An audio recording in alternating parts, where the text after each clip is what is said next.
One Zambia, one nation. A warm welcome to Zanis TV main news. We are broadcasting to you from Mass Media Complex in Lusaka. I am your presenter, Nambula Mwangala, and my sign language interpreter is John Chulu. Let's look at the top stories making headlines. KCM handover elates Chililavombwe residents. COMESA terminates multi-billion-dollar measures. Government start times plan installation of solar power plants. And Kwame Nkrumah lecturers resume work. Zanis news in detail. Chililavombwe residents are eagerly anticipating in the official handover of Konkola Copper Mines, KCM, to Vedanta Resources by President Hakainde Hichilema. Some residents talked to by Zanis say the full operationalization of the mine will improve the local economy. Join Mutalekani as he brings us the details. President Hakainde Hichilema is on Wednesday expected to officially hand over Konkola Copper Mines, KCM, to Vedanta Resources. This handover will mark the full commencement of operations at the mine. Residents of Chililavombwe are happy that the mine will finally contribute to the economy once it's fully operational. Long enough, this town has been dormant, no business activities because of the mines, and most of the youths don't have employment. Hence, it has gone to high crimes in our district. But with this mine, to create more job opportunities, the economy will be revamped. Business,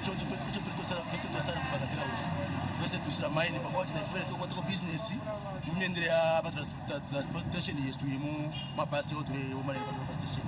You know what? Makamba kuchita power.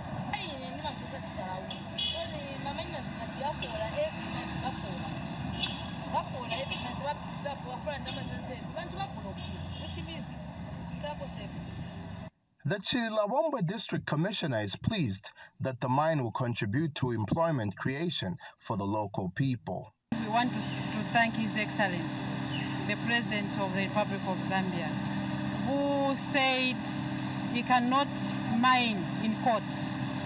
So his decision actually has elated all of us, the people of Chililavombwe and also Chingola. They are happy for KCM to come back to life. So we are so excited, everyone is excited, because we know that employment will be back, all the economic activities will be back. So we are all excited as Chililavombwe people. And the Chililavombwe mayor says it is a huge relief that KCM will now be fully operational and will improve the livelihood of locals.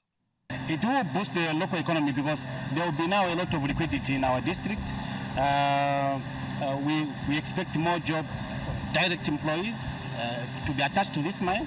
Contractors will bring a lot of employees back in employment, and of course a lot of suppliers will come in. So we have a situation where we have a lot of money in circulation now.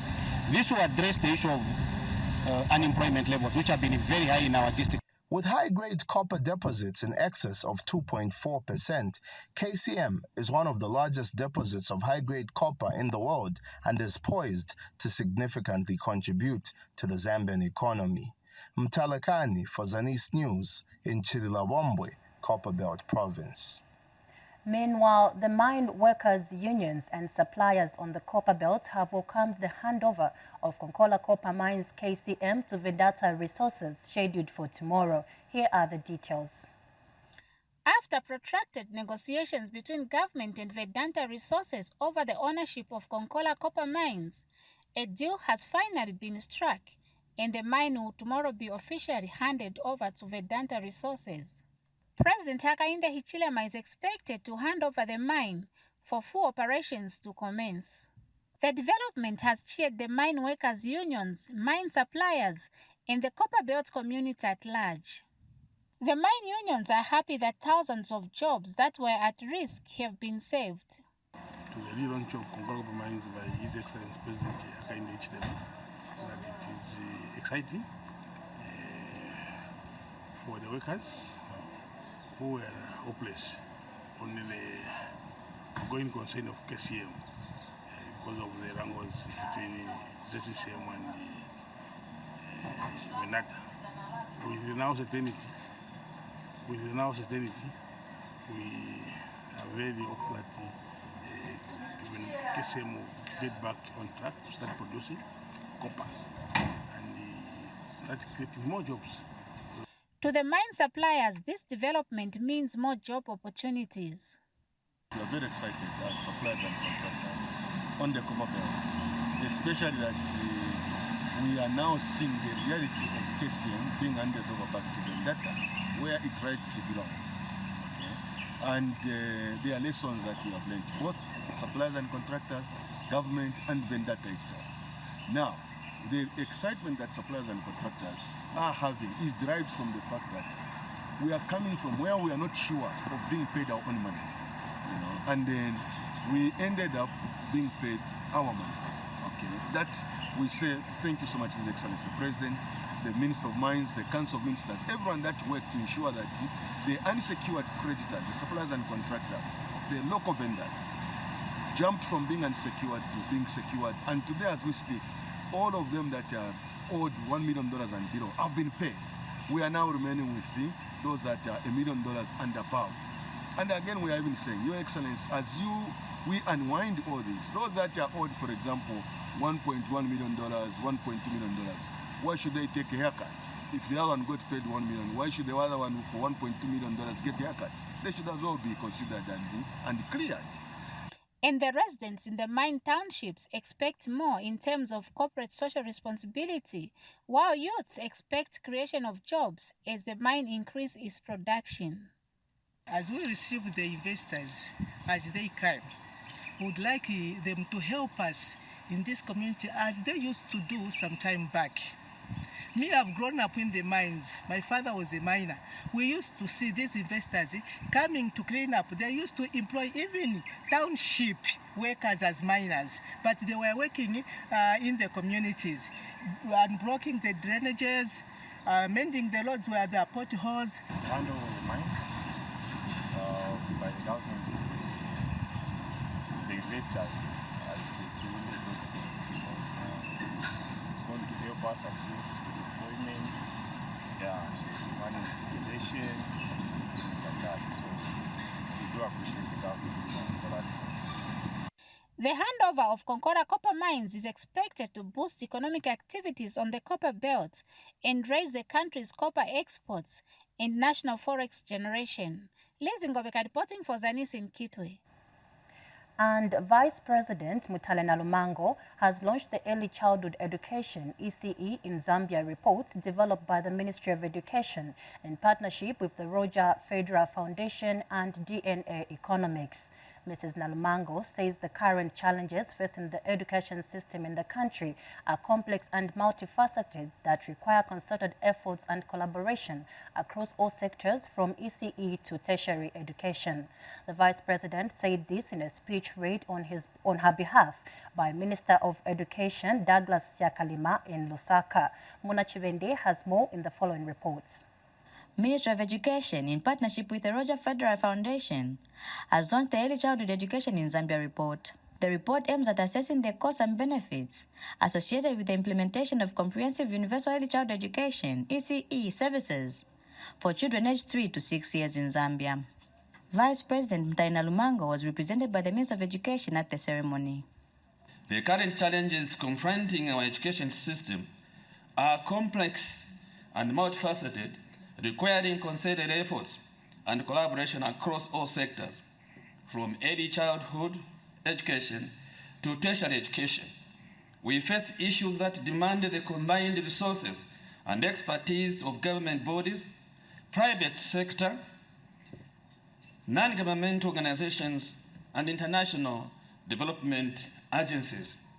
Over time, the roles of development partners and the private sector in addressing these challenges have become clearer and more impactful.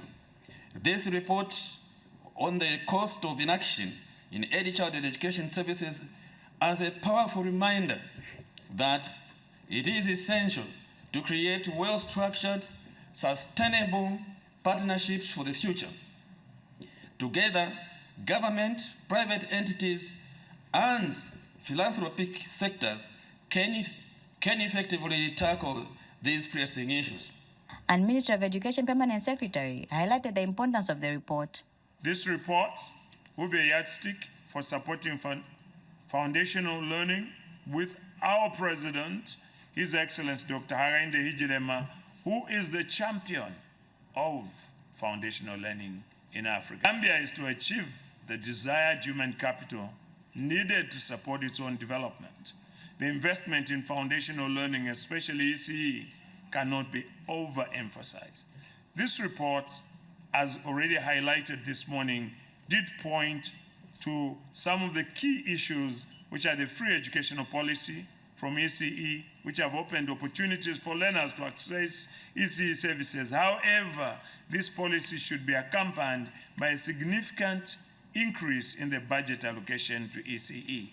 Well-nourished children, as already pointed out, ECE stakeholders also have acknowledged that for ECE to expand significantly in Zambia, community ownership and involvement in ECE centers, both in construction and ongoing management, need to be enhanced.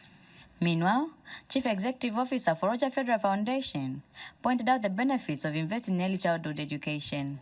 Talking about facts and figures and talking about costs, it is a tremendous effort for the development of human capital in this country. And we can even name a figure. Yes, it's an investment of 7.6 billion per year. But the outcome will be a lifelong earning annually in this country of 14 billion Zambian kwachas. So it's a pretty good investment. And I think we have to think about tomorrow and not just to think about today. Yes, education is not for free, but it is a great investment for Zambians' future. The CEO further handed over 160 tablets to the Ministry of Education. Management for Zanis in Lusaka. Now, the Chinese government has pledged support to mitigate the effects of the energy crisis in the Common Market for Eastern and Southern Africa COMESA region. Chinese ambassador to Zambia and special representative to COMESA, Han Jin, says China is alive to the important role that COMESA has been playing in fostering regional integration among its 21 member states. Mr. Han was speaking in Lusaka today when he presented his credentials to COMESA Secretary General Chileshe Kapwepwe.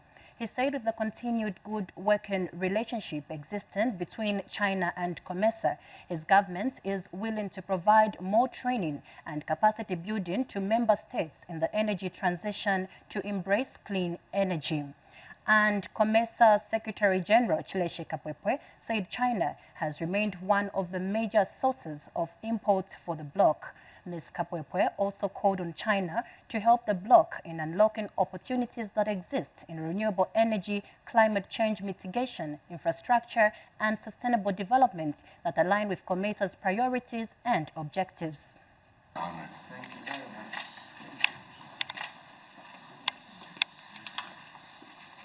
China has long been a valued partner of COMESA, and China remains one of the major sources of imports for the COMESA region, commanding a market share of 19% of COMESA's imports in 2023. The value of imports from China increased by 1.8% from $48 billion in 2022 to $49 billion in 2023. On the export side, COMESA exports to China grew by 3% from $24 billion in 2022 to $25 billion in 2023. The China export market accounted for 13% of COMESA's global exports last year. China's leadership in areas such as renewable energy, climate change mitigation, infrastructure, ICT, and sustainable development aligns very closely with COMESA's priorities and objectives. Within our capacity, we would like to provide more chance of trainings and exchanges to help to enhance the capacity building of the Secretariat of COMESA. And also, I believe during the process of my fulfilling the duties, I will receive the assistance and support from Madam Secretary General and the Secretary General as a whole. Thank you. Vast African continent developed both the energy project both in the traditional way as well as in the so-called new energy. And also they combined the energy project with the project of the Common Market for Eastern and Southern Africa, COMESA, Competition Commission CCC, has terminated several multi-billion-dollar measures and fined multinational entities that harm regional competitiveness since its inception in 2013. CCC Director and CEO Willard Mumbwa has highlighted the Commission's efforts to promote fair competition and protect consumer interests. Dr. Mumbwa cited the fining of the Confederation of African Football, CAF, and Bein Media Group LLC, Bein, in December 2023 for breaching COMESA competition regulations. The Commission imposed a total fine of $600,000 United States dollars for the violation. Additionally, the Commission prohibited the proposed acquisition of the decorative coatings business of Kansai Plascon East Africa Proprietary Limited and Kansai Plascon Africa Limited by Akzo Nobel NV in 3 COMESA member states, namely Eswatini, Zambia, and Zimbabwe. Dr. Mumbwa explained that the measure would have led to a collapse in competition, resulting in higher prices and limited consumer choice. He said this when he addressed the media from COMESA member states during the 2024 COMESA Competition Commission annual press conference in Livingstone today. Also in the news, government is engaging Star Times Group of China to consider installing a solar power plant to enhance electricity generation capacity. Information and Media Minister Cornelius Mwetwa says government has come up with an ambitious program to diversify the country's power generation by encouraging investments in solar and thermal energy generation. Speaking when he sampled the solar equipment being manufactured by Star Times Group in Beijing, China, Mr. Mwetwa, who is also chief government spokesperson, reiterated President Hakainde Hichilema's resolve to intensify efforts to finding a lasting solution to the power crisis with or without rains. Details in the following reports. In its effort to find a lasting solution to the power crisis that has engulfed the country due to the drought, government has continued to engage possible investors in solar energy generation. Minister of Information and Media Cornelius Mwetwa, who is also chief government spokesperson, has sampled Star Times solar equipment manufacturing plant in Beijing, China, with a call to the company to consider setting up a solar energy plant in the country. As government, we have made through, the deliberate effort of the president, a strategic, governmental direction that going forward, with or without rain, so that we can have electricity, hydroelectricity, we must continue to expand investments in alternative solar generation sources, such as solar. The president has pronounced himself to what he is termed a solar explosion, that Zambia should now undergo a solar explosion because of the imminent challenges of climate change. And Star Times Group is ready to engage with government on the matter. A lot of your power is generated by the hydro, and the cost is already very low. But the problem is that it's not so stable. So in the areas where already covered by the hydroelectricity, what you need is a storage. And in the areas which are not covered by hydro, we can use the household solar power together with the mini grid. This development is indeed exciting. We are transitioning from hydro to solar-powered use of energy, and it's a presidential directive. So that Star Times is already looking ahead for us is exciting, and we hope that ZNBC can tap into the services that you're offering and see how they can also transition from the current grid to off-grid solutions. We're trying to light up our transmitters, but also light up the areas around the transmitters. Because if we light up the transmitters and the areas are not shaded, we're speaking to darkness. This solution also resolves the Cisco problem. Mr. Mwetoa is in Beijing, China, to, among others, attend the 60th Forum on the China-Africa Media Cooperation and China think tank high-level dialogue at the invitation of the Minister of National Radio and Television Administration of the People's Republic of China. Kalunga Msonda, Zanis News in Beijing, China. We now take a break. We have more interesting stories coming up. Keep watching. The Issue is a program that looks at topical issues happening in the country. Watch The Issue every Friday at 19:30 hours, only on Zanis TV, Channel 6 DTT and Channel 458 DTH on Topstar. Don't miss.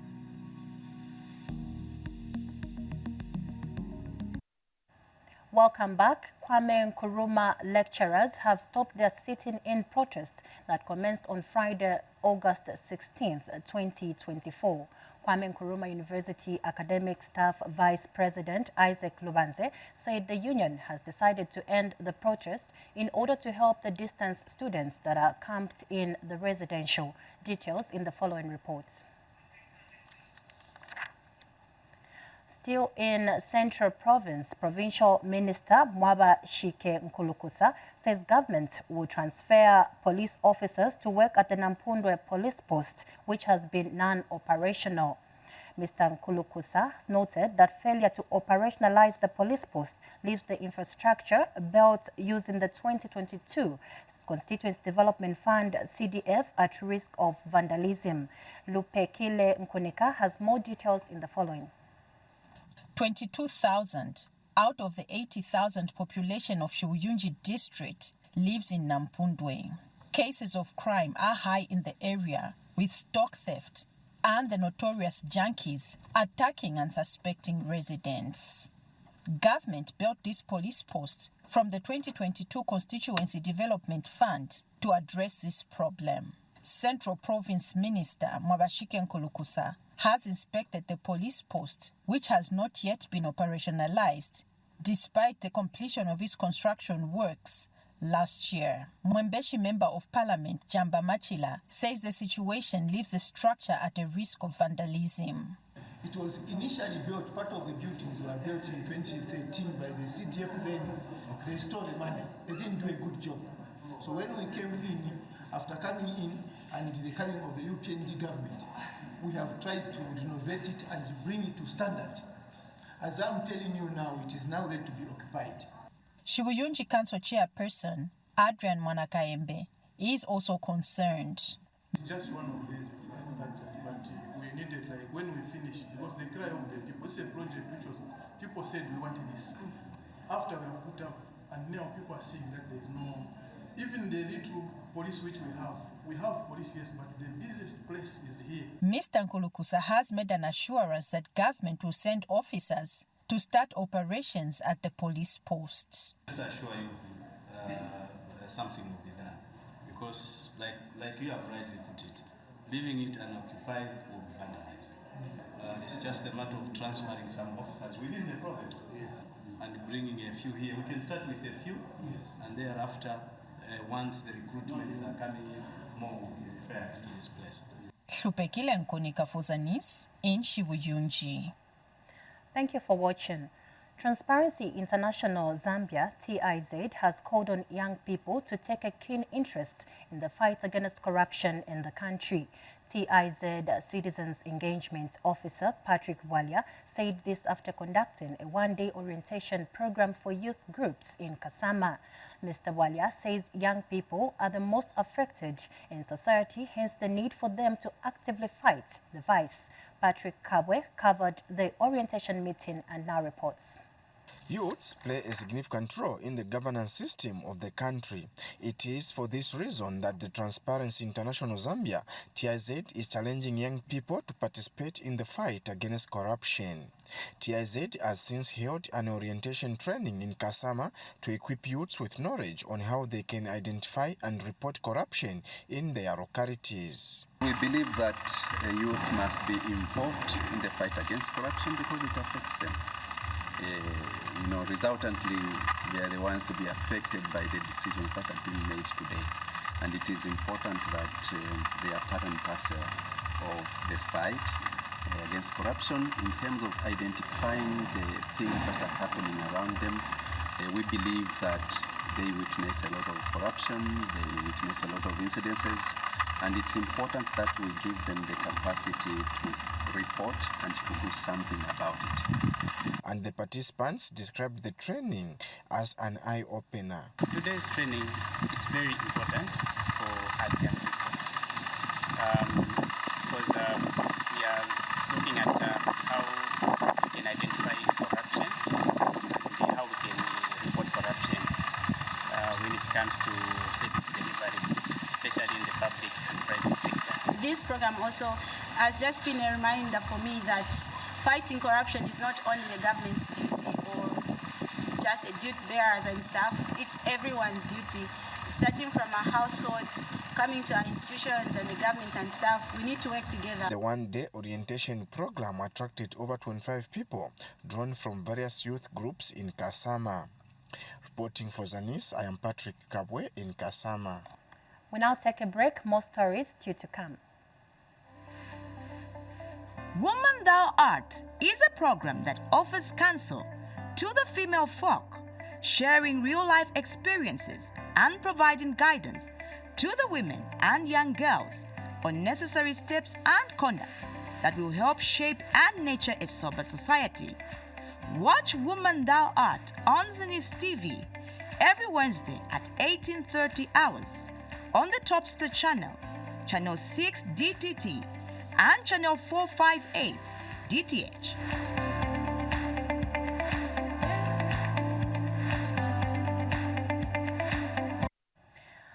In health news, expectant mothers and caregivers at Mumbwa District Hospital have called on governments to build a maternity annex as the old one being used is too small to accommodate the growing population. Shipekile Nkunika reports that expectant mothers are calling on governments. Take a look. Some sleep in these tents, while others sleep outside in the cold as they await their time to deliver. The expectant mothers and their caregivers carry out their normal household chores at the Mumbwa District Hospital premises under these conditions due to inadequate space at the maternity annex. We have nowhere to sleep, so when the rain starts, we'll be sleeping in the corridors. We just sleep outside in the cold. Central Province Minister Mwabashike Nkulukusa, who checked the health facility, says a maternity annex can be built from the constituency development funds. I think delivery of our mothers is priority. Okay, some of us would have been delivered in kitchens, but you don't want 21st century to have challenges with delivery of mothers. So maternity window is done. 2025, they are giving it to you. Dr. Joking Mate is the medical officer at the health facility. Maternity ward cannot suffice, cannot cater for the population that we have currently. Yes, and then next, the mother's shelter. We need another one because the current one cannot cater for the current population as well. In an interview, Mumbwa Central Constituency Member of Parliament, Credo Nanjua, has made an assurance that a maternity annex will be built from the 2025 Constituency Development Fund. One of the priorities is that same one, so that we put the mother's shelter. And also we need to expand certain wards there, that program we have. And we need to provide a war fence, because thieves keeps on getting into the hospital premises, which is not good. Shupekile Nkonika for Zanis in Mumbwa. Still in health news, Lukasia Member of Parliament George Chisanga has inspected works on the Kasakula Maternity Annex in Mukanga Ward in Kasama District. The facility is being constructed using the Constituency Development Fund, CDF, at a cost of over 1 million kwacha. We have more in this report by Gladys Nyirenda. Lukasia Member of Parliament George Chisanga is in his constituency check on the project under the Constituency Development Fund, CDF. Mr. Chisanga has visited the ongoing construction of the maternity annex at Kasakula Rural Health Post in Mukanga Ward, which is being undertaken using the 2022 CDF allocation at a cost of over 1 million. The Member of Parliament is happy with the workmanship on the project. If you've seen, we have got a smaller facility that is operating both as a clinic as well as a maternity wing. But because of the number of people that obtain services from here, it was thought prudent to expand the capacity. So we've got the one that is just being constructed now. It's almost at 90% construction point. The only thing that are remaining are auxiliary facilities. And Kasakula Rural Health Post in charge, Floyd Simuyobe, has commended government for the facility. Our labor did have confidentiality, such that even somebody who is moving outside is able to see or able to hear what is happening in labor. But this project that you've brought to Kasakula, we're very thankful such that it has confidentiality. Binon Mulenga, a resident of Kasakula, has also thanked government for constructing the facility.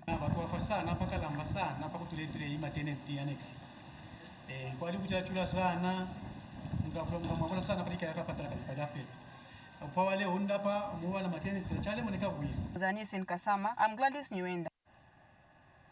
The news continues. The Zambia National Public Health Institute has urged the public to exercise caution when purchasing meat products. Speaking during a 4-day risk communication and community engagement RCCE workshop, National Vice Chairperson for Advocacy, Communication and Training Technical Working Group, Kristen Nambao, has advised members of the public to avoid buying meat from undesignated places. Details in the following report by Nelly Bota. Sinazonga district in Southern Province has recorded 85 cases of suspected anthrax disease in humans and 40 cattle mortalities, while 4 wildlife animals have also since died. President Hakainde Hichilema last Tuesday, while in Mumbwa, said that government will work together with traditional leaders and local authorities to wipe out the anthrax disease in the district. Anthrax issue I've had, we need to control. Your government will work with the local authority here, with the chiefs, with the community to wipe out the anthrax disease outbreak. We don't need those diseases because we want to export beef. When the government calls for vaccination of cattle, please bring your cattle. I understand the cattle that are affected were not vaccinated. The veterinary department has attributed the resurfacing of the anthrax in the district to the consumption of the dead wildlife animals, namely hippos and other domestic livestock. Animals are dying because the hippos from our side, they interact with, actually the same hippos on the lake. Since we are sharing the lake on the other side, they interact with our domesticated animals. And the spores where the animals or where the hippos grazing, inhalation, if any liquid drops on the grass, our animals also go there and graze because there's green grass there. So as a result, they're interacting and exchanging saliva. That's why you're finding that most of the animals that are dying are those that are interacting with hippos, and hippos are dying.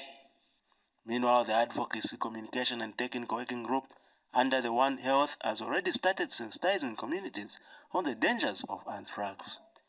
People in certain communities are consuming meat from hippos that have died. So we also have our colleagues from the Department of National Parks and Wildlife who are present in this meeting, who are with us to try and find ways in which we can find quick and effective disposal methods of carcasses of hippos that die. What we need is to have communities that are empowered with information so that the moment an animal dies, whether a wild animal or domestic livestock, this information quickly reaches the relevant authorities so that they move in and ensure that the carcasses are disposed of. Pride Warrior reporting in Sinazonga District, Southern Province.